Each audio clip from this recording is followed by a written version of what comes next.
Morning class. आज हम पढ़ेंगे नोमेनक्लेचर सिस्टम ऑर्गेनिक केमिस्ट्री में। ठीक है कि नोमेनक्लेचर सिस्टम क्या होता है। कहते हैं organic compounds are mainly by two systems. जो ऑर्गेनिक कंपाउंड्स होते हैं आपके वो दो सिस्टम्स में वर्क करते हैं। दो तरह के नोमेनक्लेचर होते हैं। एक होता है आपका ट्रिवियल नोमेनक्लेचर, दूसरा होता है आपका आईयूपीएसी नोमेनक्लेचर। आईयूपीएसी नोमेनक्लेचर जो है वो आप सबने पढ़ा होगा। ठीक है, तो ट्रिवियल जो आपका होता है वो कॉमन नेम्स होता है, मतलब ऐसे ही जिसका कोई रूल रेगुलेशन नहीं होता है। ठीक है, और जो आईयूपीएसी सिस्टम होता है वो आपका international Union of Pure and Applied chemistry होते हैं।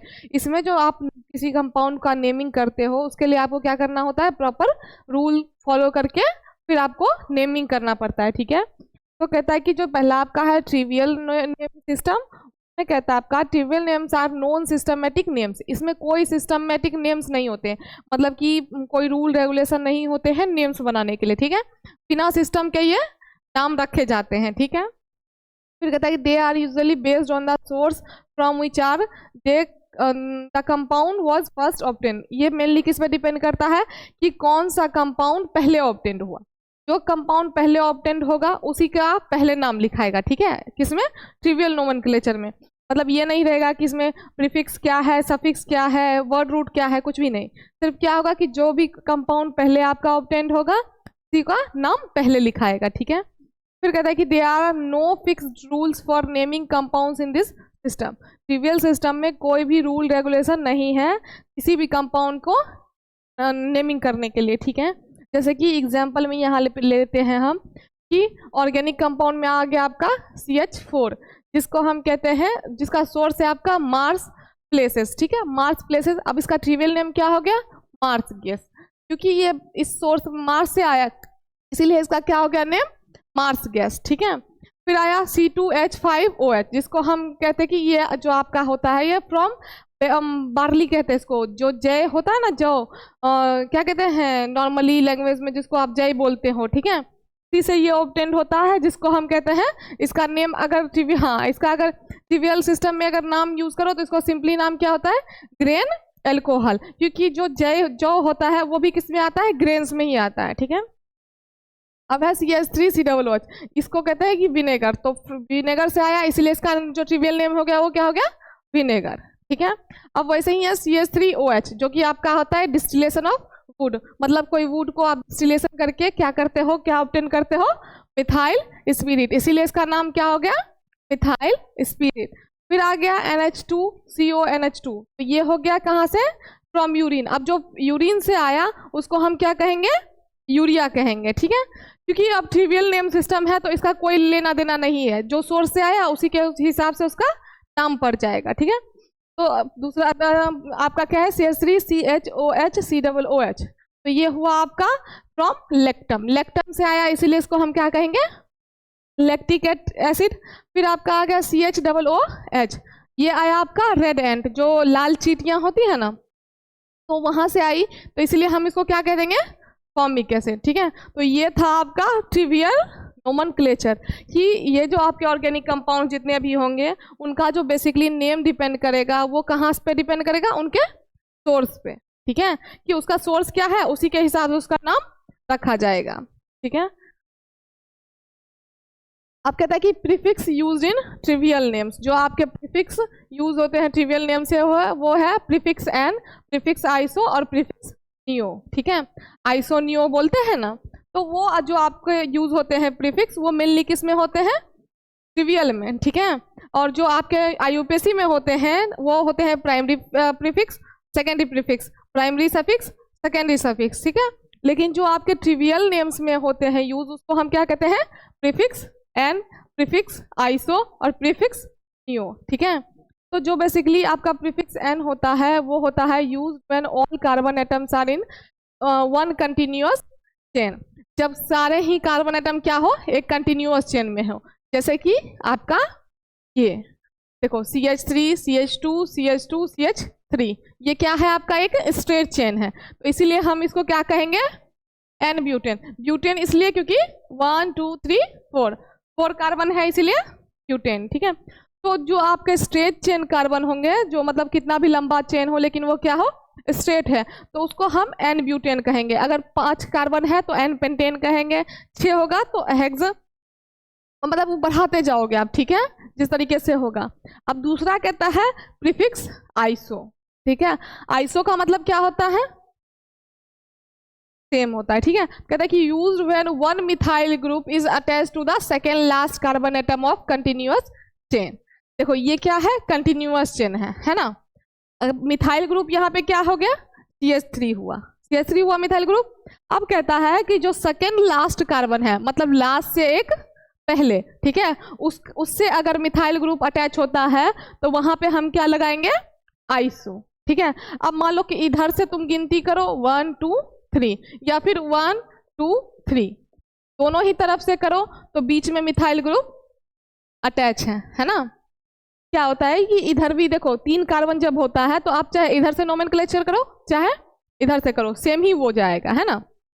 या फिर आप इसको इस तरीके से ले जाओ, इसको फिर इस तरफ से ले जाओ, किसी भी तरीके से नोमेनक्लेचर करो, इसमें क्या होगा, आपका 3 ही कार्बन है ना। तो इसीलिए कहता है कि जो आपका जब लास्ट सेकेंड लास्ट कार्बन के साथ मिथाइल ग्रुप अटैच हो तब आप क्या लगाओगे, आइसो। अब ये आपका क्या हो गया, आइसो ब्यूटेन। ब्यूटेन क्यों हुआ, क्योंकि 4 कार्बन है, और आइसो इसलिए हुआ क्योंकि यहाँ पे तीनों कार्बन के तीनों तरफ क्या है, आपके सेम ग्रुप अटैच है, ठीक है। तो ये हो गया क्या आपका आइसो प्रीफिक्स, ठीक। अब इसका लास्ट वाला जो है वो है प्रीफिक्स, ठीक है। नियो की बात करोगे, use when 2 methyl groups are attached to the second last carbon atoms, ठीक है। कहता है कि जब 2 मिथाइल ग्रुप अटैच हो सेकेंड लास्ट कार्बन एटम से, सेम ऊपर वाला ही है, बस वहां पे क्या था, मिथाइल का एक ग्रुप था, यहाँ पे मिथाइल का 2 ग्रुप है, ठीक है। तो इसमें कहता है कि ये रहा कार्बन आपका, ठीक है, यहाँ पे लगा दिया एक नीचे और एक ऊपर, ये हो गया 1 2 3 1 2 3 हो गया। तो सेकेंड लास्ट कौन सा होगा, बीच वाला कार्बन। अब बीच वाले कार्बन से CH3 अटैच है ना, तो इसीलिए ये आपका क्या हो गया, नियो ग्रुप, ठीक है। तो इसको हम क्या कह देंगे, नियो पेंटेन। क्यों कहेंगे नियो पेंटेन, यहाँ पे 5 कार्बन है, ठीक है। तो मेनली जो ये डिपेंड करेगा नियो पेंटेन या आइसोब्यूटेन या एन ब्यूटेन, ठीक है, कितने कार्बन नंबर है और कौन से कार्बन से कौन सा ग्रुप अटैच, ठीक है। तो यही था, इतना ही है ट्रिवियल नोमेनक्लेचर में, ठीक है। इसीलिए इसको इतना ज़्यादा यूज नहीं किया जाता है। जो बेसिकली यूज में ज़्यादा आता है वो आता है आपका IUPAC सिस्टम, ठीक है। तो IUPAC नेम सिस्टम जो है उसमें आपका है कि कैसे करोगे, तो इसमें कहता है कि IUPAC का फुल फॉर्म पहली बात क्या होता है, International Union of Pure and Applied Chemistry, ठीक है। तो इसमें कहता है कि the IUPAC system provides a systematic and unambiguous name to every organic compound. अब देखो, तो वो तो था ट्रिवियल सिस्टम में कोई सिस्टम ही नहीं था नोमेनक्लेचर का, लेकिन IUPAC सिस्टम में सिर्फ सिस्टम ही सिस्टम है, कि मतलब रूल रेगुलेशन इसी के हिसाब से आपको नोमेनक्लेचर करना पड़ेगा, ठीक है। और जब इतना जानोगे तो वो कर भी नहीं पाओगे, इतना ज़्यादा लेंदी है इसका नोमेनक्लेचर, ठीक। तो कहता है कि एक सिस्टमेटिक तो है ही, प्लस में क्या है, अनएम्बिजियस नेम। मतलब क्या होता है इसका, कि something is perfectly clear having only one possible meaning leaving no room for doubt confusion और मल्टीपल इंटरप्रिटेशन। इसका मतलब होता है कि इसका जो होगा, ये जो होगा, ये ऐसा नाम होगा जो कि जिसका एक ही मतलब होगा, अदर कोई मतलब नहीं होगा। क्योंकि अब देखो, जिस चीज का 4 मतलब होता है उसे क्या होगा, आपको कंफ्यूजन पैदा होगा, है ना। तो ये इसलिए क्या कहते हैं, अनएम्बिजियस है, क्योंकि इसमें जो एक नाम होगा वो एक ही होगा, उसमें 4 नाम नहीं रहेगा, उसका 4 मतलब नहीं होगा, एक वर्ड एक ही मतलब, ठीक है। तो इसीलिए उससे क्या होता है, कंफ्यूजन नहीं होता है। लेकिन जब एक चीज के 4 मतलब हो तो आप सोचोगे यहाँ पे ये मतलब लगेगा, यहाँ पे ये मतलब, लेकिन नहीं, इसमें क्या है कि सिंपल क्लियर बहुत ट्रांसपेरेंट होता है कि इसका मतलब ये तो ये, ठीक है, और कोई मतलब नहीं होगा। तो इसी पे डिपेंड करता है, पहले सिस्टमेटिक पे और दूसरा क्लैरिटी पे, ठीक है, कि क्लियर और सिस्टमेटिक वे से नोमेनक्लेचर होता है इसमें, किसमें, IUPAC में। फिर कहता है कि जनरल स्ट्रक्चर ऑफ IUPAC। तो IUPAC नोमेनक्लेचर जो होता है मेनली इस बेसिस पे होता है, प्रीफिक्स, वर्ड रूट और सफिक्स, ठीक है। प्रीफिक्स की बात आप अगर करोगे तो प्रीफिक्स में दो आते हैं, सेकेंडरी और प्राइमरी, ठीक है, सेकेंडरी प्रीफिक्स और प्राइमरी प्रीफिक्स। उसके बाद वर्ड रूट आता है जो आपके बीच में लगेगा। सबसे पहले आपका लगेगा प्रीफिक्स, फिर आपका वर्ड रूट, फिर आपका सफिक्स। अब देखो प्रीफिक्स में भी ये डिसाइड होगा कि कौन सा प्रीफिक्स है, सेकेंडरी प्रीफिक्स है या प्राइमरी प्रीफिक्स। वैसे ही सफिक्स में भी डिसाइड होगा कि सेकेंडरी सफिक्स है या प्राइमरी सफिक्स है, ठीक है। लेकिन वर्ड रूट क्या होगा, सेम टू सेम। तो कहता है कि प्रीफिक्सेस होते हैं क्या है, ये देख लो। देखो अगर नॉर्मली अगर तुम समझोगे तो प्रीफिक्स पहले, वर्ड रूट बीच में और सफिक्स बाद में, ठीक है। तो ये क्लियरिटी है। लेकिन इसको अगर पढ़ोगे तो कहता है prefixes are added to the beginning of name of specify the number of atom groups, their location और टाइप ऑफ सब्स्टिट्यूएंट, ठीक है। प्रीफिक्स क्या करता है, प्रीफिक्स कहाँ ऐड किया जाता है, बिगिनिंग में। बिगिनिंग मतलब शुरुआत में, है ना।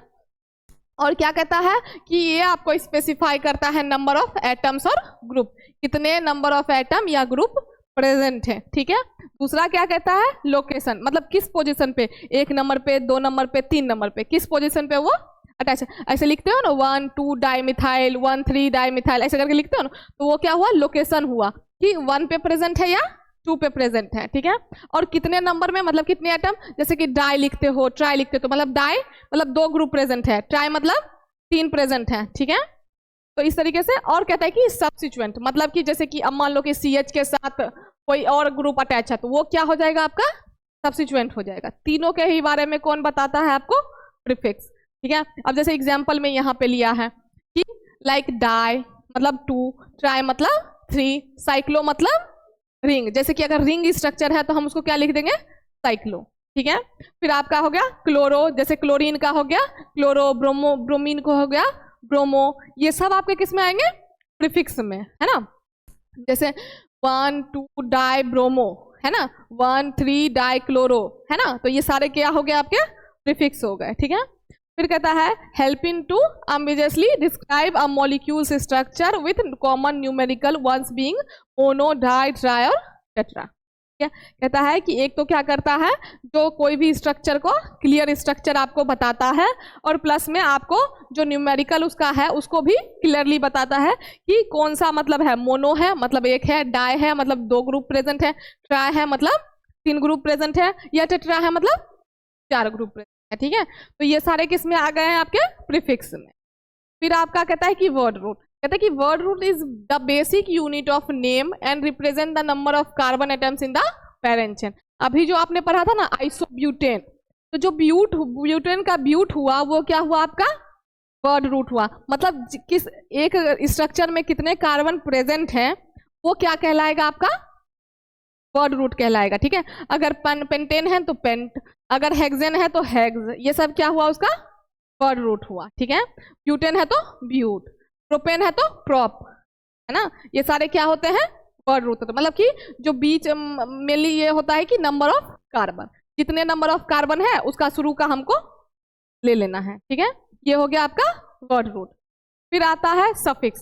सफिक्स क्या होता है, a part of chemical name added after the root, मतलब इसके बाद आप इसको ऐड करोगे, ठीक है। इसको हम कहते हैं word root. To indicate the type of carbon carbon bond, mainly ये क्या करता है, कार्बन कार्बन बॉन्ड को बताता है कि जो मतलब कि कार्बन कार्बन सिंगल बॉन्ड है, कार्बन कार्बन डबल बॉन्ड है और कार्बन कार्बन ट्रिपल बॉन्ड है, ठीक है। ये कहता है कि प्राइमरी, आप देखो 2 होते हैं, एक प्राइमरी सफिक्स, दूसरा सेकेंडरी सफिक्स। तो प्राइमरी सफिक्स जो होता है उसमें आपका ANE, ENE और YNE हो गया, ठीक है। और the main functional group present, और जो भी उसके मेन फंक्शनल ग्रुप अटैच है, जैसे OH है या COOH, जो भी ग्रुप वहां पे अटैच है। फिर आया आपका सेकेंडरी सफिक्स। सेकेंडरी सफिक्स क्या हो गया आपका, OL, जैसे कि एल्कोहल का। ये तो हो गया कि बॉन्ड पे डिपेंड करेगा, सिंगल बॉन्ड है, डबल बॉन्ड है या ट्रिपल बॉन्ड, मतलब सेचुरेशन और अनसेचुरेशन, सेचुरेटेड कंपाउंड और अनसेचुरेटेड कंपाउंड। अगर सेचुरेटेड में आओगे तो ये आपका ये वाला हो गया सिंगल बॉन्ड, ठीक है, और अनसेचुरेशन में डबल बॉन्ड, ट्रिपल बॉन्ड, ये भी आ गया इसके अंदर। प्लस में कहता है कि प्राइमरी सफिक्स तो सिर्फ इसकी बात करती है कि सिंगल बॉन्ड प्रेजेंट है, डबल बॉन्ड प्रेजेंट है और ट्रिपल बॉन्ड प्रेजेंट है। क्योंकि क्या होगा ना कि जब आपके अगर प्राइमरी होंगे तो ANE लगाएगा वो, सेकेंडरी होंगे तो ENE लगाएगा वो लास्ट में, और अगर तो YNE लगाएगा लास्ट में, है ना। अगर सेकेंडरी सफिक्स की बात करते हैं तो जैसे एल्कोहल है, तो एल्कोहल का क्या होता है फंक्शनल ग्रुप, क्या होता है, देखो सेकेंडरी सफिक्स क्या होगा एल्कोहल का, OL होगा, ठीक है। इसको अभी बाद में जब पढ़ोगे तो ये भी बताएगा कि प्राइमरी सफिक्स, जैसे एल्कोहल है तो एल्कोहल का प्राइमरी सफिक्स क्या कहलाएगा और सेकेंडरी सफिक्स क्या है। जैसे एल्कोहल अगर OL प्रेजेंट है, इसका मतलब कौन सा ग्रुप प्रेजेंट है, एल्कोहल ग्रुप है, ठीक है। वैसे ही ONE प्रेजेंट है तो मतलब कीटोन, एल्कोहल में लास्ट लेटर क्या होता है, OL, कीटोन में लास्ट लेटर क्या होता है, ONE। वैसे ही एसिड का ओइक होता है, कोई भी एसिड का जब ओइक पीछे लगा तो इसका मतलब, ठीक है, हाँ, जैसे कि कार्बोक्सिलिक एसिड, ठीक है। वैसे ही क्या करता है, identify the molecules code characteristics and family. अब क्या होगा, इसके वजह से आपको पता चल जाएगा कि उसकी वो कैसी, कौन से कैरेक्टर और कौन से फैमिली से वो बिलोंग करती है। OL मतलब एल्कोहल ग्रुप से, एल्कोहल के फैमिली से, ONE मतलब कीटोन के फैमिली से, ओइक मतलब कार्बोक्सिलिक एसिड के फैमिली से, है ना। तो इससे क्या हो जाएगा, आपको ये भी क्लियर हो जाएगा। पहला प्राइमरी सफिक्स में क्या था, सिर्फ ANE, YNE और ENE। दूसरे में क्या है आपका कि हाँ सेकेंडरी सफिक्स क्या होगा, जैसे एल्कोहल का OL लास्ट का, कीटोन का ONE लास्ट का, कार्बोक्सिलिक एसिड का ओइक, है ना। तो ये इस तरीके से हमको नोमेनक्लेचर करना है, ठीक है। अब इसमें कहता है, जैसे कि यहाँ पे देख लो, ठीक है, कहता है कि वर्ड रूट एंड सफिक्स ना, कहता है कि जैसे अब मान लो कि ये हो गया आपका क्या, नंबर ऑफ कार्बन, कितने कार्बन है, और ये हो गया आपका वर्ड रूट। तो नंबर ऑफ कार्बन अगर 1 है तो वो क्या हो जाएगा, मीथ, मतलब मीथेन। तो मीथ मतलब मीथेन से ANE हटा देंगे, हम सिर्फ वर्ड रूट में क्या रखेंगे, मीथ। और वहीं पे अगर मान लो कि जब हम सफिक्स पे जाएंगे तो ANE ऐड करेंगे उसका, कि मीथ का ANE बचा हुआ है मेरे पास, है ना। तो ये भी बताएगा कि उसमें क्या है, सिंगल बॉन्ड है, क्या। अब वहीं पे मान लो 2 कार्बन हो तो ईथ, 3 कार्बन हो तो प्रोप, 4 कार्बन हो तो ब्यूट, और 5 हो तो पेंट, 6 हो तो हेक्स, 7 हो तो हेप्ट, 8 हो तो ऑक्ट, और 9 हो तो नॉन, और 10 हो तो डेकेन, क्या। ये हो गया methane, ethane, propane, butane, pentane, hexane, heptane, octane और नोनेन और डेकेन, ठीक है। मतलब 1 carbon, 2 carbon, 3 carbon, 4 carbon, 5 carbon, 6 carbon, 7 carbon, 8 carbon, 9 carbon, 10 carbon, ठीक है। इस तरीके से आप हो कर लोगे। अगर मान लो कि 4 कार्बन प्रेजेंट हुआ तो ब्यूट, का वर्ड रूट क्या बनेगा, ब्यूट। 10 कार्बन अगर प्रेजेंट रहा तो उसका वर्ड रूट क्या बनेगा, डेक, ठीक है, इस तरीके से। और वहीं अगर सफिक्स की बात करोगे तो कहता है कि added immediately after the word root, इसके बाद हम क्या ऐड करेंगे, सफिक्स को, है ना। तो वही कहता है कि जो प्राइमरी सफिक्स 2 तरह के होते हैं, प्राइमरी और सेकेंडरी। प्राइमरी सफिक्स क्या इंडिकेट करता है, सैचुरेशन और unsaturated in the main carbon chain, saturated compound और अनसैचुरेटेड कंपाउंड, है ना। तो टाइप ऑफ चेन अगर ले लो, सैचुरेटेड मतलब सिंगल बॉन्ड, तो इसका बॉन्ड कौन सा प्रेजेंट रहेगा, कार्बन कार्बन सिंगल बॉन्ड। और वहीं सफिक्स की बात करो तो ANE, ठीक है, प्राइमरी सफिक्स हुआ वो, ठीक। अब वहीं पे अनसैचुरेटेड में आओ, मतलब डबल बॉन्ड, है ना, कार्बन कार्बन डबल बॉन्ड, तो एक ही बॉन्ड प्रेजेंट है, तो इसीलिए